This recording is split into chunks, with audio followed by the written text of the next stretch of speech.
I'm always super scared about being in front of people in general.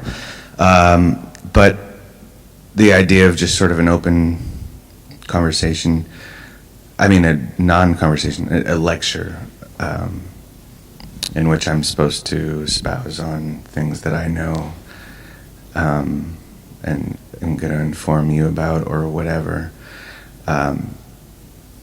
So I encourage you all to, during what I'm doing right now, to ask questions, raise your hand and ask questions, during what feels like natural pauses or whatever.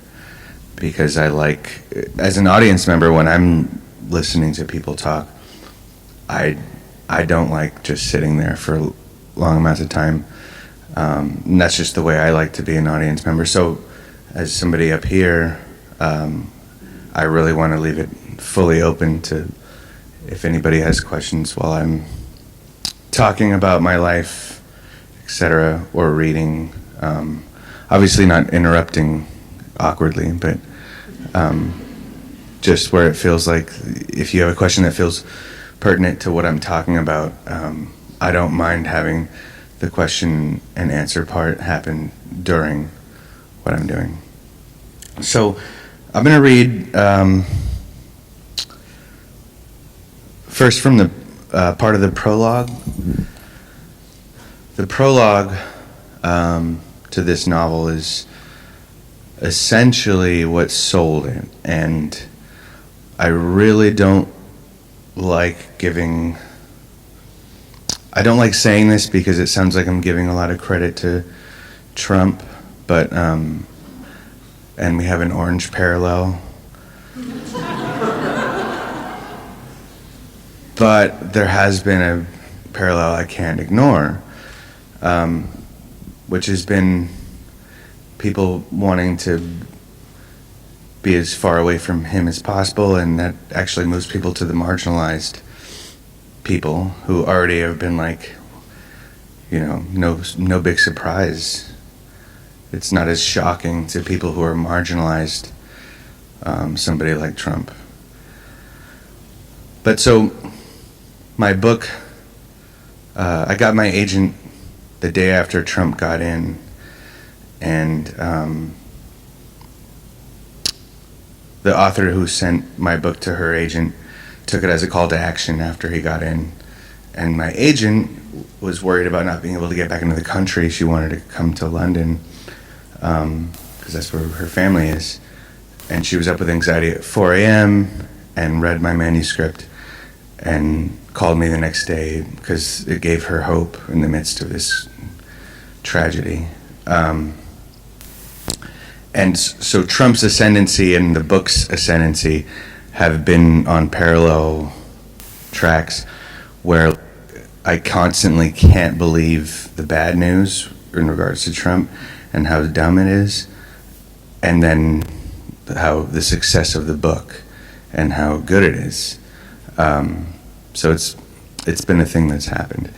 But before all that, before I got this agent who knew a lot of amazing people in the industry, it was 2012, and I just started writing the book. I had a full-time job at an Indian center in Oakland, I'd been working with Native people in Oakland for about a decade. And I started writing this book, waking up at like 5 a.m. and working before going to... And then I was a new father, and so working when he went to sleep at night.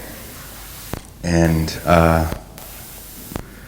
that year I was working on a suicide prevention grant with Native youth, and we took them to Alcatraz. And one of the chapters of the book takes place on Alcatraz. And I was listening to the stories. We brought elders in who had been on Alcatraz to talk about their experience. And I was sort of experiencing the youth, experience the elders, talk about their stories in that time. And I'd wanted to write a novel that took place in Oakland and had the native experience in Oakland behind it, but I didn't know quite what. And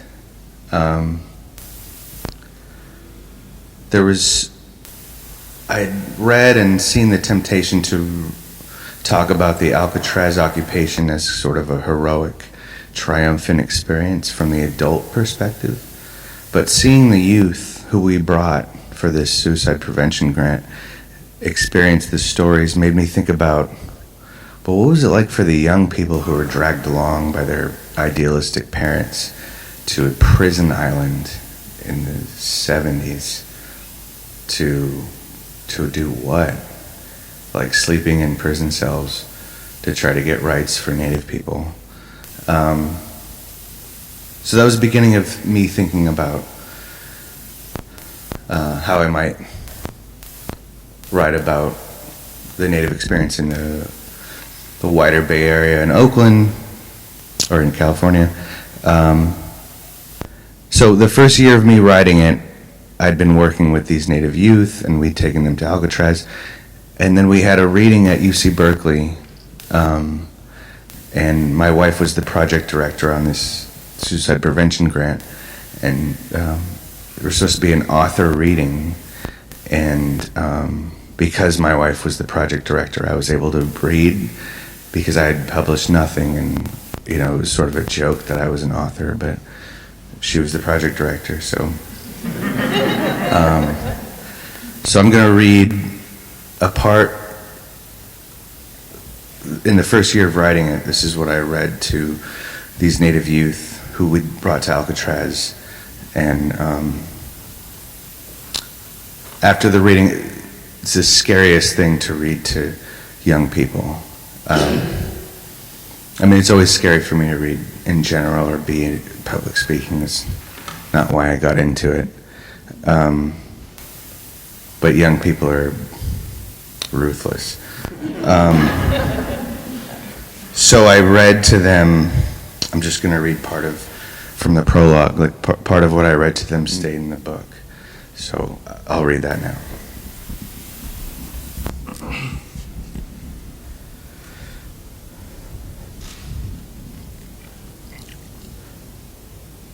When they first came for us with their bullets, we didn't stop moving even though the bullets moved twice as fast as the sound of our screams.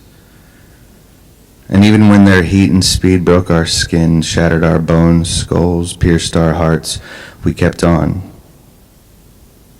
Even when we saw the bullets send our bodies flailing through the air like flags, like the many flags and buildings that went up in place of everything we knew this land to be before. The bullets were premonitions, ghosts from dreams of a hard, fast future. The bullets moved on after moving through us, became the promise of what was to come, the speed and the killing, the hard, fast lines of borders and buildings. They took everything and ground it down to dust as fine as gunpowder. They fired their guns into the air in victory, and the strays flew out into the nothingness of histories written wrong and meant to be forgotten. Stray bullets and consequences are landing on our unsuspecting bodies even now. Urbanity. Urban Indians were the generation born in the city. We've been moving for a long time, but the land moves with you like memory. An urban Indian belongs to the city, and cities belong to the earth. Everything here is formed in relation to every other living and non-living thing from the earth. All our relations. The process that brings anything to its current form, chemical, synthetic, technological, or otherwise, doesn't make the product not a product of the living earth. Buildings, freeways, cars, are these not of the earth? Were they shipped in from Mars, the moon? Is it because they're processed, manufactured, or that we handle them? Are we so different? Were we at one time not something else entirely? Homo sapiens, single-celled organisms, space dust, unidentifiable pre-bang quantum theory. Cities form in the same way as galaxies. Urban Indians feel at home walking in the shadow of a downtown building. We came to know the downtown Oakland skyline better than we did any sacred mountain range, the redwoods and the Oakland hills better than any other deep wild forest. We know the sound of the freeway better than we do rivers, the howl of distant trains better than wolf howls. We know the smell of gas and freshly wet concrete and burned rubber better than we do the smell of cedar or sage or even fry bread, which isn't traditional, like reservations aren't traditional. But nothing is original. Everything comes from something that came before, which was once nothing. Everything is new and doomed. We ride buses, trains, and cars across, over and under concrete plains. Being Indian has never been about returning to the land. The land is everywhere, or nowhere.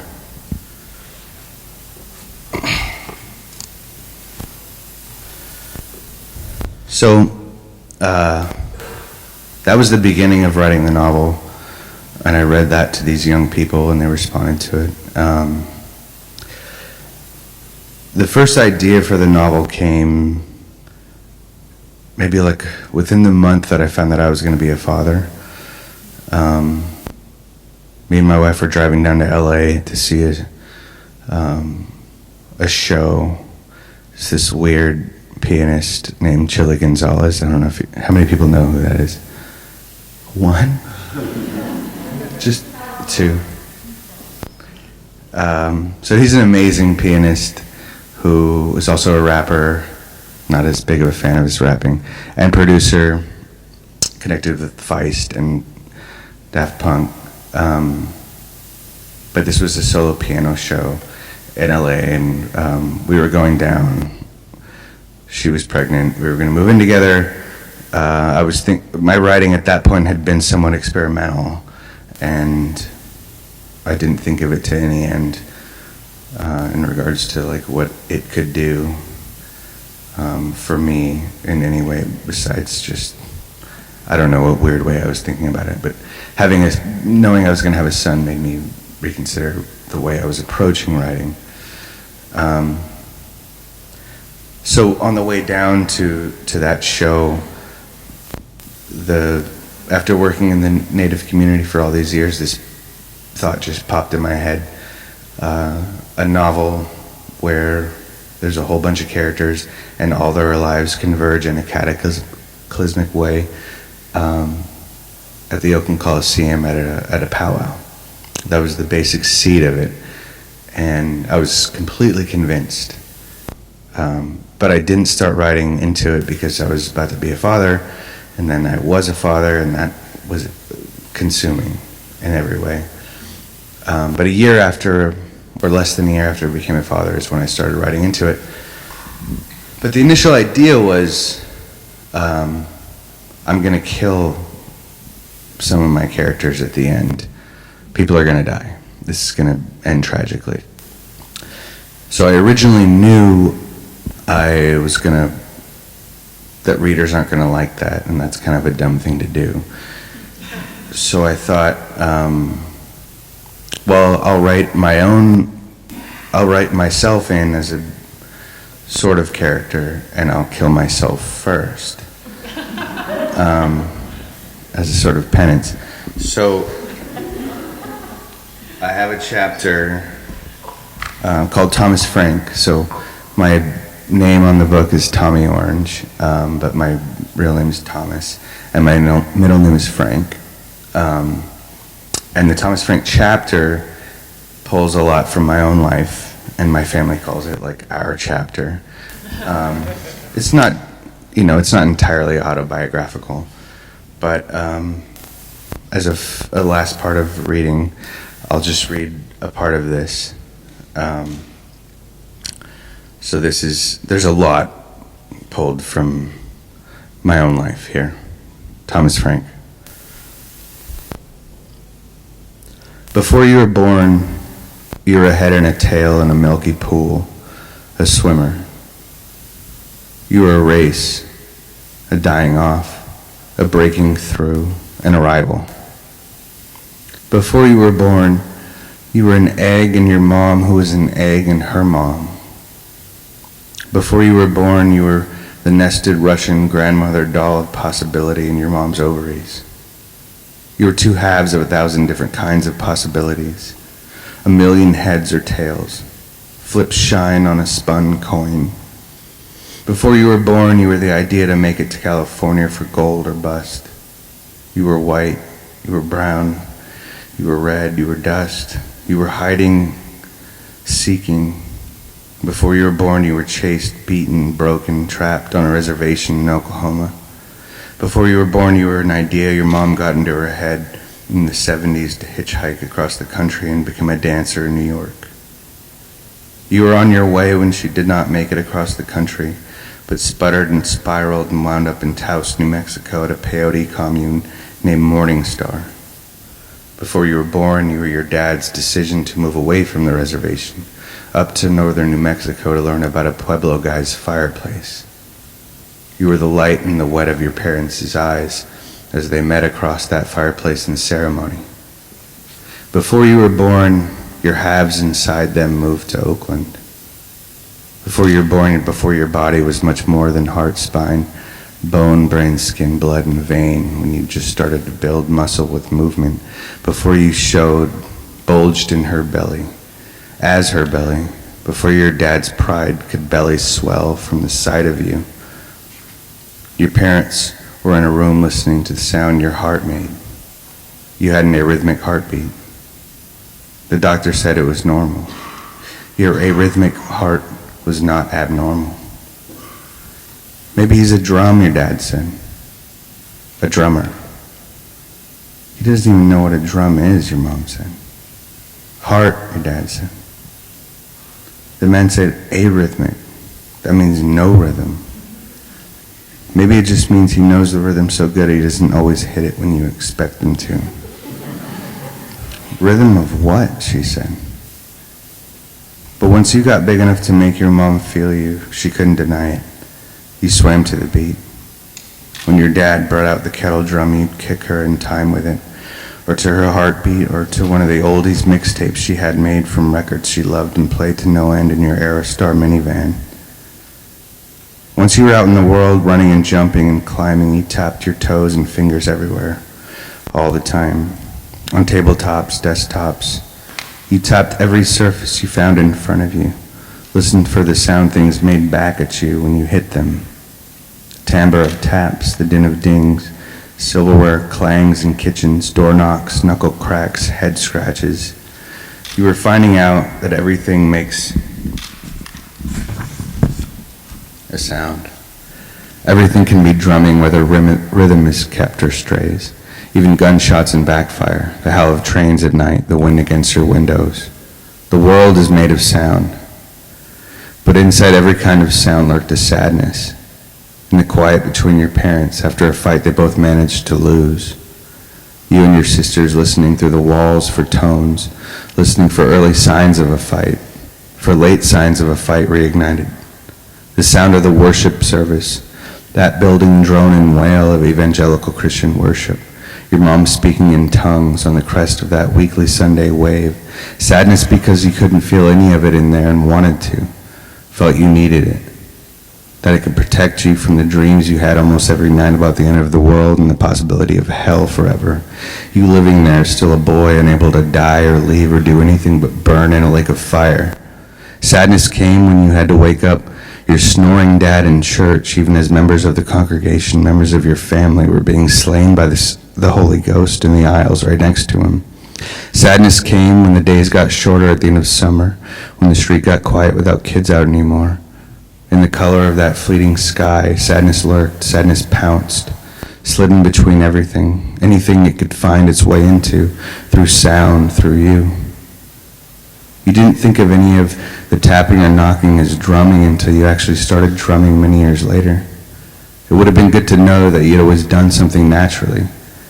But there was too much going on with everyone else in your family for anyone to notice. You should probably have done something else with your fingers and toes than tap, with your mind and time than knock at all the surfaces in your life like you were looking for a way in.